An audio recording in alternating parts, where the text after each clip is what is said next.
தெருநாய்கள் கழுத்தில் கடித்து குதறியதால் 4 வயது சிறுவன் உயிரிழந்துள்ள பரிதாப சம்பவம் ஒன்று பதிவாகியுள்ளது. இந்த சம்பவம் பெரும் அதிர்ச்சியை ஏற்படுத்தியுள்ளதோடு சிறுவனின் உடலை வைத்துக்கொண்டு வைத்தியசாலையில் அவரது உறவினர்கள் கதறி அழும் காட்சிகள் கண்களை கலங்கச் செய்துள்ளது.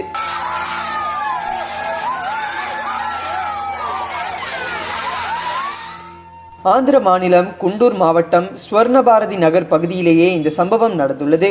ஐசக் என்ற 4 வயது சிறுவன் தெருவில் விளையாடி கொண்டிருந்த போது பல தெருநாய்கள் ஒன்று சேர்ந்து அந்த சிறுவனை கொடூரமாக தாக்கியதாக கூறப்பட்டுள்ளது. கழுத்து பகுதியை நாய்கள் கடித்து குதறியதால் மயங்கி விழுந்த சிறுவனை மீட்ட அவனது பெற்றோர் வைத்தியசாலையில் அனுமதித்த பின்னர் சிகிச்சை பலனின்றி அந்த சிறுவன் உயிரிழந்துள்ளார். சிறுவனின் பெற்றோரும் அவரது குடும்பத்தினரும் வைத்தியசாலையில் கதறி அழுது நடத்திய பாச போராட்டம் பார்ப்போர் மனதை கணக்கச் செய்துள்ளது. கட்டுப்பாடின்றி தெருநாய்கள் வீதியில் திரிவதற்கு பொறுப்பு கூற வேண்டிய நகராட்சி நிர்வாகத்திற்கு எதிராக கடும் எதிர்ப்புகள் கிளம்பியுள்ளன. தெருநாய்களின் எண்ணிக்கையை கட்டுப்படுத்துவதற்கும் பொதுமக்களின் பாதுகாப்பை உறுதிப்படுத்துவதற்கும் நடவடிக்கை எடுக்கப்பட வேண்டும் என பொதுமக்கள் வலியுறுத்தி வருகின்றமை குறிப்பிடத்தக்கது.